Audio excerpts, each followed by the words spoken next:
Why I Stopped Being a Racist, Part 3, White Guilt and Forgiveness. One of the most challenging things on this journey of trying to deconstruct my own racism is learning to forgive myself. That is a very difficult thing to do for most anybody, especially when it's a burden that you carry around so heavy that you don't know how to break it down. Again, these are my thoughts, my experiences, and my opinions only. And while I can't tell you how to learn to forgive yourself for something because it's different for everybody, it's absolutely crucial if you want to grow. I had to admit it to myself. I had to be accountable to myself. And then I had to put in the work. And that involves a lot of introspection, a lot of prayer. It's just something you can't take your foot off the gas of. You know what I mean? Forgiving myself doesn't absolve me of the things I've got to work out.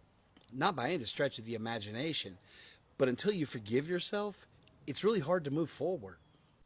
And the biggest thing I struggle with initially is what we call white guilt. And that looks different to probably everybody. Because I was really concerned, I spent a lot of time thinking about it and praying about it, because if I did this out of some sort of guilt, it wouldn't be the same, it wouldn't be sincere. And I realized and came to the conclusion, once I had forgiven myself, that I had thrown that yoke off me, now I'm just free to love. I'm just free to grow and be open-minded and experience all these new things with an open and transparent heart. Racism is not a switch you can flip on and off. It doesn't work that way. It's a long process that takes a lot of commitment. And in part 4, I'll talk about what does racism look like to a racist. Have a great day. You're white, you're privileged, you're Christian. How can you argue these things when you don't understand what an oppressed individual is going through? White privilege is a myth and a lie and should be completely destroyed. It's rooted in racism. It is a racist idea. It is a racist idea. Why don't they ever talk about Asian American privilege? Asian Americans were widely discriminated against in the 1940s and 50s. We treated them horribly and put them in internment camps. Then through a series of decades of making good choices, they've now become the richest per capita subracial group in America. I never hear about Asian American privilege. I never hear about people getting so upset that all the Asian Americans are getting the PhDs or the degrees or all the good jobs in California, yet they're trying to target white people. Here comes the basis of it. If they're trying to balkanize this country and break us into different subracial groups, that is the definition of racism. They say, oh, you don't understand me because you're a white, privileged Christian. Well, isn't that exactly what the definition of racism? Hello family, hello friends, hello brothers and sisters from the diaspora. Guys, welcome back again to another episode. And of course, today's episode is so interesting and so shocking. And I want to talk about something really unexpected. For years and years, black people have been complaining of systemic racism, thinking that they are the only people who have been affected. Hating black people has come with a price to pay, and white people have been paying this price for all those years. Because hate has a price to pay, and white people, or white Americans, have been paying this. The fact that it has robbed our identity, it has robbed our culture, it has robbed our language, it has robbed who we are, they have also been robbed from this. And some of them are now waking up to the reality, coming back to their senses, because hate has a price to pay, and they are paying it. So let's dive straight, guys, watch these clips, then come back and have a discussion together. It's not that people don't have the facts about racism. They just don't want to hear them. They have all the data, they have all the facts, they don't want them, because the truth threatens their identity and their status. And that's why this work isn't just about facts. It's about fear, naming the fear. And if you're white, that's our job. White fragility is a real thing. We all have it in us. And I think if we want to push change forward, we need to be able to hold this fear it triggers and do something with it. And also, equity work isn't just about holding your own fragility. It's about interrupting collapse in other white people. So other people, black people, don't have to. People of the global majority should not have to hold our fragility. We created the problem, and that means our discomfort isn't the end of the story, it's the beginning of the work. I'm so sick of people saying that white people cannot be victims of racism. So I've made this video to explain exactly why white people can be victims of racism. Now, if you listen very carefully, you can probably hear that I'm actually from South Africa. So we have a long history in South Africa of racism.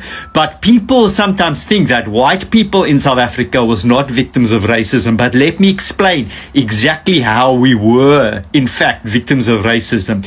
You see, when you think that your value as a human being comes from your skin color, you stop trying to be a good person in other ways. So during apartheid, we were told as white people that we were better than black people. And some people, they start to think that that means that you are automatically better. It doesn't matter what you do. So we had white people in South Africa who were raping people. We had policemen who were taking people off the street and torturing them and doing the worst things you can imagine. And they walk around thinking, well, I'm white, I must be okay, I must be good because my skin makes me good. You see, if you are a racist, you are a victim of racism because you stop growing as a person. You stop seeing other people as fully human. And you look at the black man and you think, I'm better than him because of my skin. But what actually happens is the black man that you abuse and oppress, he grows and he learns and he becomes a better person because he has you as an example of what a terrible person is. And then we get someone like Nelson Mandela and he comes out of prison after 27 years and he's better than any white man in the country because he's learning the whole time. And the white racist sits there and thinks, I don't have to learn because I'm white, I'm automatically good. And you become the biggest victim of racism. You become a fucking idiot. So all my white brothers and sisters, man, we've got to get rid of this racism. We are not growing as people. We are not becoming the people we should be because we think that our value comes from our skin color and not from the way that we treat other people. Do not be a victim of racism. Do not be a racist. White people need to talk more about race with their family and community. I know that this sounds counterintuitive because your feed is probably filled with white people talking about race when it is obviously an issue that affects people of color, but the problem is that it's perpetuated in white families in ways that they do not realize. I am trying to call out the racism that is either explicit or implicit among white circles. People act racist a lot of the time behind closed doors, which is something that I, as a white person, see a lot. It doesn't matter if I'm in Chicago, if I'm in rural California, if I'm in rural places, generally speaking, white people are racist in the US. And sometimes in ways that they don't even realize. So my goal with my content is to see this, to report on it, to encourage white people to evaluate critically what that means. Although it might seem like I'm trying to take away voices of people of color, I'm not trying to speak on the effects of racism or anything like that. I'm trying to talk about how it's systemic and encourage other white people to evaluate their biases because I understand this because of the environment I was raised in, which is very conservative. Racism devastates people from the global majority the most. Obviously, let's be really clear about that. But whiteness carries a cost for white people too. And I wish white people could get that into their heads. It shows up in how isolated we often are. In regions like the Northeast and Wales, over 90% of people are white British, and a third of white Britons say they have no friends from a global majority background. I mean, think about what that means. We are cut off from whole worlds of perspective, from different ways of thinking, problem solving, creativity, ideas, joy, humor, you name it. Instead of gaining resilience through difference, we stay small and we stay shallow and we cling to sameness, and I guess we call that normal. Whiteness looks like power, but it's really a cage. It cuts us off from the richness of life itself. Racism dehumanizes people of color, but it also diminishes white people. And anti-racism isn't charity work, remember. It's how we open the door to fuller humanity, connection, and possibility. I mean, it would be great if we did this out of the goodness of our hearts and for the sake of justice. But if that feels like too much to ask, do it for selfish reasons. Do it because your life will be richer, deeper, funnier, and better if you do. Let me tell you how great white privilege is. Okay? I'm highly educated, highly experienced in mediation, law, and I applied to the federal government 160 times with one interview that I was interviewed by a African American woman and a Hispanic male in South Carolina at the EEOC. What does EEOC stand for? Equal Employment Opportunity Center? Is that what it means? Equal Opportunity Center? Equal Employment Opportunity Center? So basically, nobody should be discriminated against based off of race or gender or sexuality, I'm assuming, right? Makes sense. That. I flew from Panama, the country, to Houston, to Kansas City, to Atlanta, Georgia, to South Carolina to be interviewed. And when I walked in for the interview, this is what happened. I walked in, sat down, an African woman came out, looked at me, didn't say a word to me, walked back into the office. Then when I went in for the interview, I sat down and the African American woman and Hispanic male said, "We want to thank you for coming in for the interview." And I said, "Well, I appreciate the opportunity." She goes, "We're done." I said, "What do you mean we're done? Don't you want to ask me any questions about my experience, my skills?" "Nope, we're done." That was it. That was my interview, of which I didn't get hired. They hired an African American woman with no experience who was a former flight attendant to take a job as a mediator. I've been saying this and people been acting like I'm crazy, but I'm not, and I'm right, and I know that I'm right. And what I've been saying is that the white heterosexual male has now become the poster child for not only white privilege, but also the face of what people feel as though they need to eliminate and discriminate against. White heterosexual representing man, right? Because you can't tell what his sexuality is, but he's clearly not projecting himself to be sassy, have become the poster children for the United States of America for discrimination, white privilege, and there is an inherent visibility that comes along with it, because it used to be to where if you were discriminated against, or people that were discriminated against, right, it wasn't so open. They would still put you through the interview process. You still got an opportunity to prove yourself, but them basically saying, "Hey, listen, thank you for coming in, have a nice day," simply because you white, and then they hire a black woman that used to be an airline pilot, is crazy. That means that now people have become so comfortable in their overcorrection that they now don't even take into consideration. They are willing to blatantly disrespect you, discriminate against you, and eliminate you. They don't care about your circumstance. They don't care whether or not your experience. Look at that. Look at that comment right there. This is someone's common response to the videos I've been making about racism and how it affects individuals in Australia. Look at that comment right there.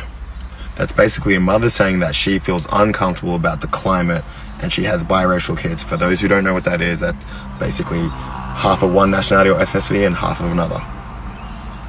Look at that comment. Let's break it down. For those who don't know, this person in the comments is basically talking about how her children will be treated, knowing that they are people of color. So when there's a party and cops come to the party, how will they be treated? When there's an issue at school, how will they be treated? Will they get the same respect that another nationality or ethnicity will get that isn't a person of color? In other words, she doesn't have faith in the system. She doesn't have faith that they have the moral empathy or understanding to look at something fairly when it comes to people of color, in the same regard when it comes to someone of another nationality or ethnicity such as white or Caucasian. And she has reason to believe that because we've seen it time and time again with the comments in my comment section. We've seen it on TV in terms of saying certain slurs and things like that, like the certain words we use. And we've seen it also with how big media outlets portray black people and people of color. So you can understand why she has this concern, guys. Let me break it down even further. Do you guys know what it feels like to go into a major store, let's say Kmart, Woolworths, something like that, and walk out through those little gate things which make those noises if someone steals something, and always be searched? People are going to be like, "Cables, you're making this up, you're blowing this out of proportion, yada yada yada." But it's an actual thing. I personally don't have anxiety or anything like that, but some people actually can get that feeling at that time, knowing very well I'm going to be profiled, I haven't stolen anything, I'm always being asked to search my bags in front of everyone else, like I'm a second-class citizen. That's a common thing. And if you go look at the comments, guys, lots of people say that. Guys, I'm even at the point that if I'm standing behind someone at an ATM, I can literally sometimes feel their uncomfortability. In my head, I'm like, I might have more money than you, but perception is reality. So in their head, they're like, I've heard all these things about negative things people of color, black people have done. This guy's 6'1", 6'2", he's bigger than me. I feel uncomfortable now. Let me hold my bag. Let me be more skeptical. Or let me like maybe call the police or do something to make him feel uncomfortable so I can get away with it. It's literally fear, and it's created by these media outlets throwing that propaganda at you. I can't even imagine what it would feel like as a parent having your children go out and wondering whether they'll come home based on how society treats people of color and just people in general, yeah? Guys, we need reform. Like, share, follow. Let's go. Come on. There's no one who can help us, because this side of the earth it's bad for us. You can't even walk in the streets around. At night, during the day, they always rape you or they beat you up. They're swearing at you in the language. They know you don't know the language, but they will come and swear at you. See on the news, shoot the Boer, kill the Boer. What we are like, just living also. We are like human beings, just like them. Just the color and the language is different. But why are they against us? Even black kids were beating my kids up, my 5-year-old. Told them, this is not for you anymore. South Africa, it's for ours. Our people, we don't have a life anymore. They will make sure about it. Have you tried to look into leaving South Africa? If I can get a chance, I will go. If I can get a better life that side of the seas, I will go. Me and my 2 kids, I need a life to make for them. White folks with very little power. For them, it's just habit. I have been speaking more vocally on race and sort of documenting my deconstruction of the racism I was indoctrinated into as a child. And when I make those videos, there are 3 different kinds of comments I get, excluding the racist assholes because I just delete and block them. But from white folks, I generally get, oh my God, I never even thought about it like that. And from black folks, I usually either get, thank you for speaking out, or how can you not know this? Why are you shocked? We've been saying this forever. And that third response is 100% valid, and I completely respect it. You're right. I should know it. We all should know it. But it's that first response is the reason why I'm documenting this process I'm going through. Have been going through for years, but it's accelerating pretty quickly right now. Because us white folks are stuck in this loop of we don't know what we don't know. We were literally taught lies. So I'm just going to keep speaking truth. Family, please listen to something that Donald Trump said in regards to our National History African American Museum and History and Culture in DC.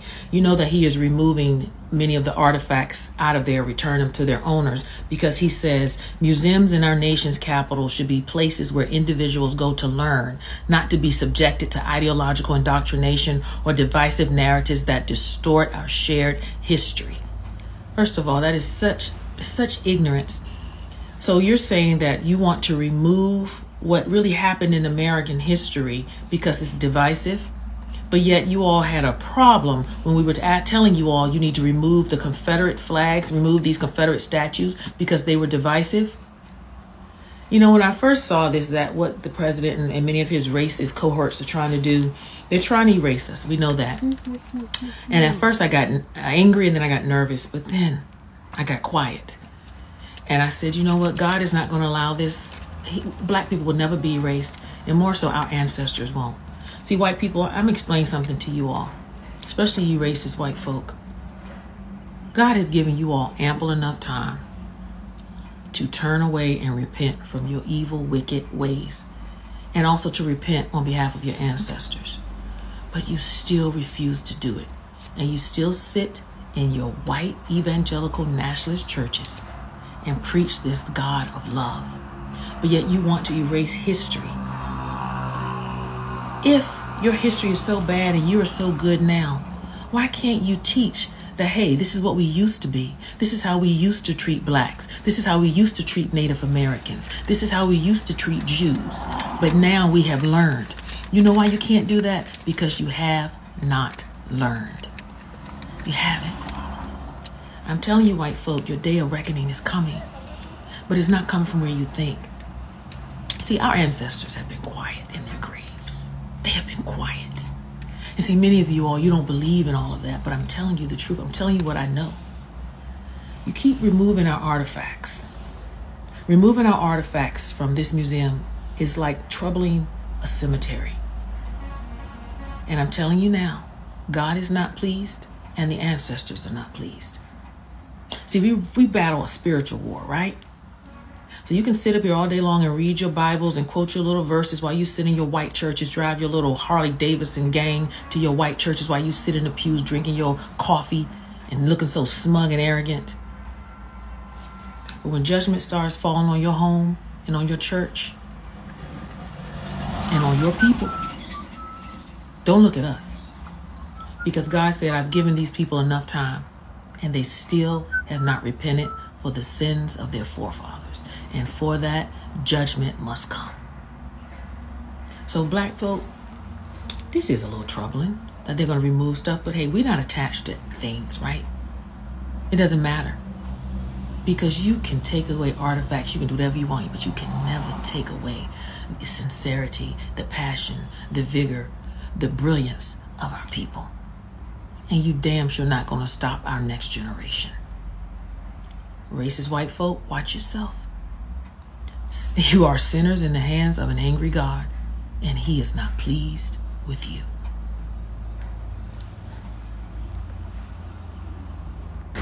Well, I guess to put it simply, we don't.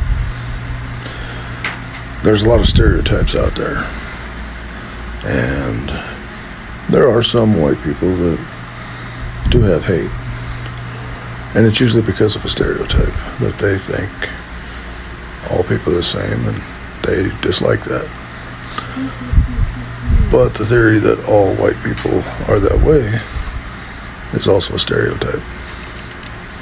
So we got to be careful about stereotypes, and we got to be careful about what we listen to and what we believe, because a lot of it's not true. Take care. Do you think the C word is an insult? Oh, calling like white person a cracker? Yeah, for sure it's an insult. It's bad. But I think that if you're using, like, any word that you use to describe a group of people based off of an immutable characteristic, like a race or you know, something like that, it's bad. Like, you can say that it exists on a spectrum, but the spectrum is going from bad to worse. It's not going from good to bad. Racist against white people? Yeah, I don't think it's okay to be racist against anybody. Like, if you went over to another company, or another country, I mean, that was not majority white, and you were acting racist towards them, you'd still be a racist, even though you're a minority in that place. If I go to Japan and I start making racist jokes about Japanese people, they have every right to not like that. Everybody would agree that's racist. The only real reason why people want to be able to do it is because they're racist. It's simple. Now guys, welcome back. I want us to start with talking about slavery. Slavery wasn't just a free labor. It robbed innovation. During slavery, instead of building industries that required creativity and innovation, the system relied on forced black labor. That dependency has kept America behind compared to centuries that invested in industrial growth. By dehumanizing black people, white elites also limited the nation's overall progress. Let's go to segregation. Segregation weakened the economy. Jim Crow laws forced black people out of quality education and jobs. That means millions of capable, talented people were blocked from contributing fully to the economy of the United States. Imagine how much wealth America lost by just sidelining a whole population's potential. Let's go to number 3, which is the systemic racism. Systemic racism has kept America poor today. Housing discrimination, redlining, and denial of business loans not only hurt black families. It limited America's middle-class growth, which is so dangerous. Studies shows if the racial wealth gap were closed, the US economy would be trillions of dollars richer than it's now. Racism doesn't just hurt black people. It keeps the entire economy weaker. Oppression costs innovation and global competitiveness. Many black inventors, scientists, and entrepreneurs were never given credit, opportunities, or even resources. With systemic racism, America has lost on potential breakthroughs that could have changed industries those years. Hate is expensive. White supremacy isn't just morally wrong, it's economically foolish. By holding black people back, America held itself back. Every dollar spent on keeping racism alive could have been spent on building communities, technology, and shared prosperity. Just imagine how much America has lost. Just imagine how much America has lost by keeping racism alive. In conclusion, when white folks confesses that their hatred to black people is costing them economically, socially, they are speaking facts. It is true that hate is expensive and it's really costing them, because the money that has been spent on keeping racism alive, it's a lot of money. And that money, if it was channeled into the economy, America could have been somewhere big today. Racism doesn't just destroy lives. It destroys wealth, it destroys growth, it destroys opportunities for everyone. If America ever wants to reach its full potential, it has to end systemic racism. Not just for moral reasons, but for economic and social survival today. So great people, what do you think about this topic in the comment section? Please talk to me, and of course if you love this video, if you love our discussions, subscribe, share these videos to as many people as possible. And guys, this is Fred from the motherland.